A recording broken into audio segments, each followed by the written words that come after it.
Company का संवैधानिक विकास। स्मरणीय तथ्य। नंबर 1, 31 दिसंबर 1600 ईस्वी को ब्रिटिश ईस्ट इंडिया कंपनी को महारानी एलिजाबेथ द्वारा 15 वर्षों के लिए पूर्व के देशों के साथ व्यापार करने का एकाधिकार पत्र दिया। नंबर 2, 1726 ईस्वी के चार्टर एक्ट के द्वारा भारत स्थित कंपनी को नियम, उपनियम तथा अध्यादेश जारी करने की शक्ति प्रदान की गई। नंबर 3, ब्रिटिश सरकार ने कंपनी में व्याप्त भ्रष्टाचार एवं कुप्रशासन को दूर करने के लिए 1773 ईस्वी का रेगुलेटिंग एक्ट पारित किया। नंबर 4, रेगुलेटिंग एक्ट के द्वारा मद्रास तथा बंबई प्रेसिडेंसियों को बंगाल प्रेसिडेंसी के अधीन किया गया तथा बंगाल का गवर्नर अब गवर्नर जनरल कहा जाने लगा।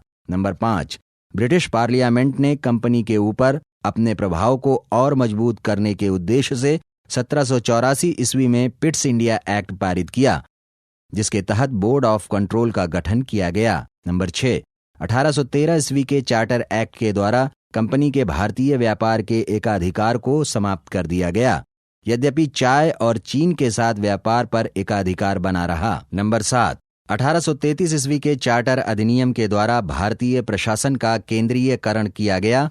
बंगाल का गवर्नर जनरल अब भारत का गवर्नर जनरल कहलाएगा।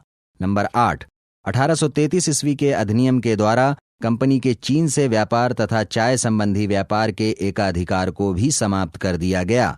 नंबर 9, 1833 ईस्वी के अधिनियम के द्वारा नियुक्तियों के लिए योग्यता संबंधी मापदंड को अपनाकर जाति वर्ण के आधार पर भेदभाव समाप्त किया गया। नंबर 10, 1858 ईस्वी के अधिनियम ने ही सर्वप्रथम संपूर्ण भारत के लिए एक विधानमंडल की स्थापना की। नंबर 11, 1858 ईस्वी के अधिनियम ने भारत के शासन को कंपनी के हाथों से निकालकर ब्रिटिश क्राउन को सौंप दिया। नंबर 12, भारत के गवर्नर जनरल को 1858 के अधिनियम के तहत वायसराय की उपाधि मिली। अब वह ब्रिटिश क्राउन के प्रतिनिधि के रूप में कार्य करेगा।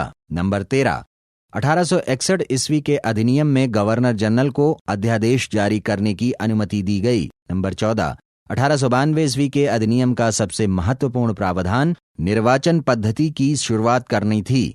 यह सरकार का एक सकारात्मक प्रयास था। नंबर 15, 1909 ईस्वी के अधिनियम द्वारा भारतीयों को विधि निर्माण तथा प्रशासन दोनों में प्रतिनिधित्व प्रदान किया गया। नंबर 16, 1909 ईस्वी के अधिनियम के द्वारा मुसलमानों के लिए पृथक मताधिकार तथा पृथक निर्वाचन क्षेत्रों की स्थापना की गई। नंबर 17, 1919 ईस्वी के अधिनियम के द्वारा पहली बार उत्तरदायी शासन शब्दों का स्पष्ट प्रयोग किया गया था।